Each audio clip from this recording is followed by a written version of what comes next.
High guys how are you. अब यो आज मैले चाहिँ युनिट वानमा युनिट वान है युनिट वानमा एम इज आरको बारेमा एम इज र आरको बारेमा पढाउन जाँदैछु। एउटा केटी छ यहाँ लिसा भन्ने र यसको उदाहरणको लागि हामी हेरौँ कसरी प्रयोग गर्ने इज एम र आरलाई कहाँ कहाँ प्रयोग गरिन्छ भनेर यसबाट धेरै चाहिँ हामीले जान्न सक्छौँ। उदाहरणको लागि यो केटीले भन्छ आफ्नो बारेमा my name is Lisa I am 22 is प्रयोग भएको छ यहाँ एम यो कन्ट्राक्सन रूपमा आई एमलाई आम भनेर प्रयोग गरेको छ आम 22 है आम 22 भन्यो। My favourite colour is blue is प्रयोग भयो। My favourite sports are football and swimming. I am interested in art I am not interested in politics I am not प्रयोग भयो। My father is a doctor. My mother is a journalist. I am a student. I am American. I am from Chicago. यहाँ अब अलिअलि थाहा पाउन सकिन्छ is र am कहाँ कहाँ प्रयोग गर्ने भनेर।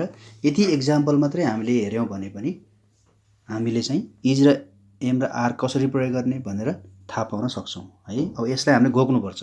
I am 22 I am 22 I am 10 I am 15 I'm 24 भनेपछि आइएम 15 years old भन्न पनि सकिन्छ। तर चाहिँ त्यो नेटिभ स्पिकरहरूले बोल्दैनन्। I'm 22 two is. सकेसम्म कसरी सर्ट बनाउन सकिन्छ त्यो चाहिँ सोच्छन् उनीहरूले। त्यस कारणले हामीले कतिपय अवस्थामा चाहिँ उनीहरूले बोलेको बुझ्न गाह्रो हुने कारण पनि त्यही हो।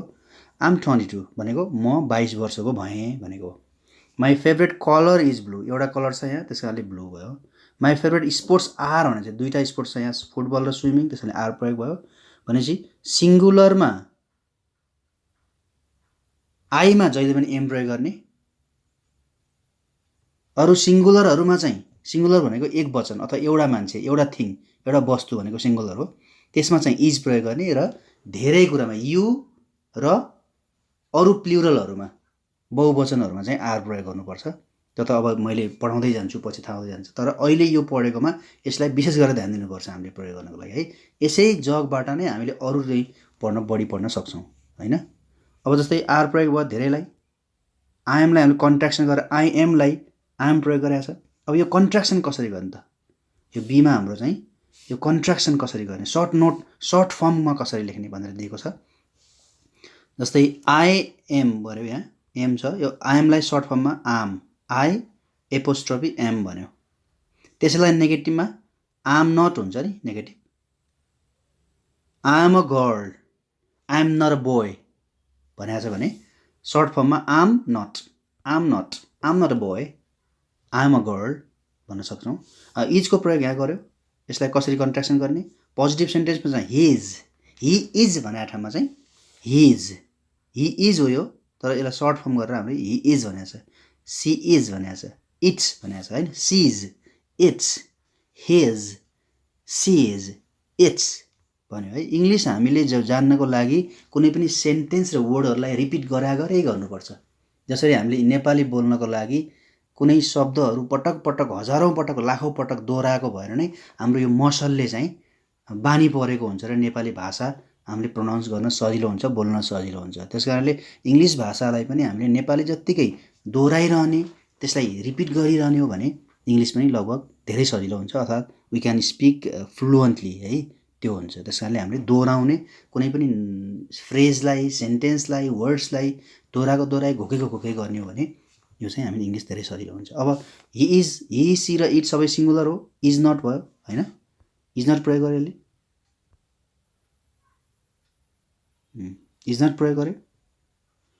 अब त्यसलाई के छ त नेगेटिभ हि इज नट पनि भन्न सकियो र हि इजन्ट पनि भन्न सकियो। हि इज नट अथवा हि इजन्ट एउटै हो कुरा।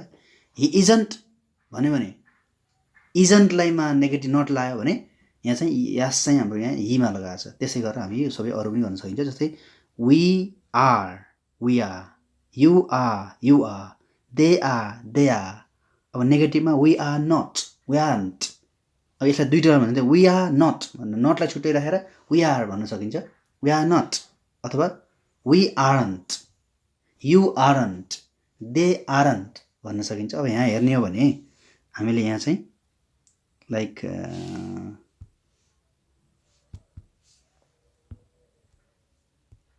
हामीले चाहिँ यहाँ चाहिँ जस्तै आरमा कहाँ प्रयोग भएको छ आर भनेपछि वीमा युमा देमा। यु भनेको एउटा मान्छे पनि हुन्छ तर युमा जहिले पनि प्लुरल जस्तो मानिन्छ हामीले युलाई, त्यस कारणले युमा आरै हुन्छ जहिले पनि।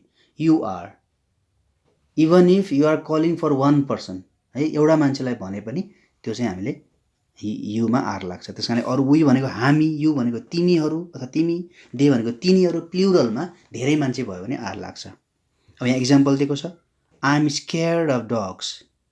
I am scared of dogs भनेको म डगदेखि डराउँछु होइन, मलाई कुकुरदेखि डर लाग्छ भनेको यो I am scared of dogs.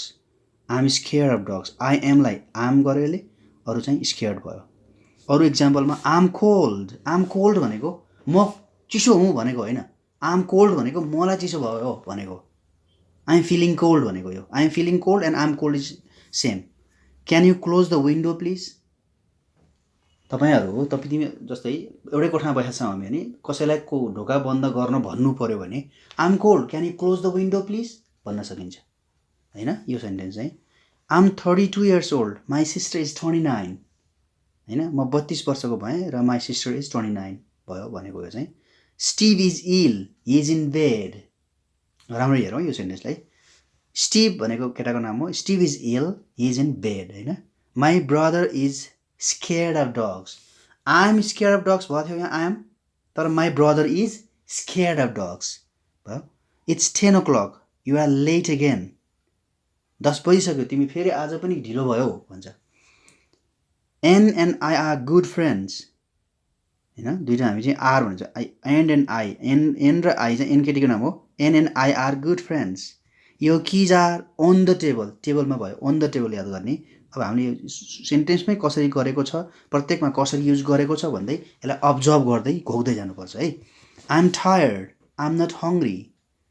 Lisa isn't interested in politics, she is interested in art. James isn't a teacher, he's a student. Those people aren't English. English भनेको चाहिँ युकेको मान्छेहरूलाई इङ्ग्लिस भनिन्छ है, इट्स एन एड्जेक्टिभ हो यो चाहिँ। Those people aren't English, they are Australian है, सबैमा सर्ट फर्म युज गरेको छ। Lisa isn't interested in politics होइन, जस्तै it's Sunny today but it isn't warm. आज सनी छ तर चाहिँ ऊ छैन, अथवा चाहिँ यो तातो छैन होइन भन्न खोजेको चाहिँ।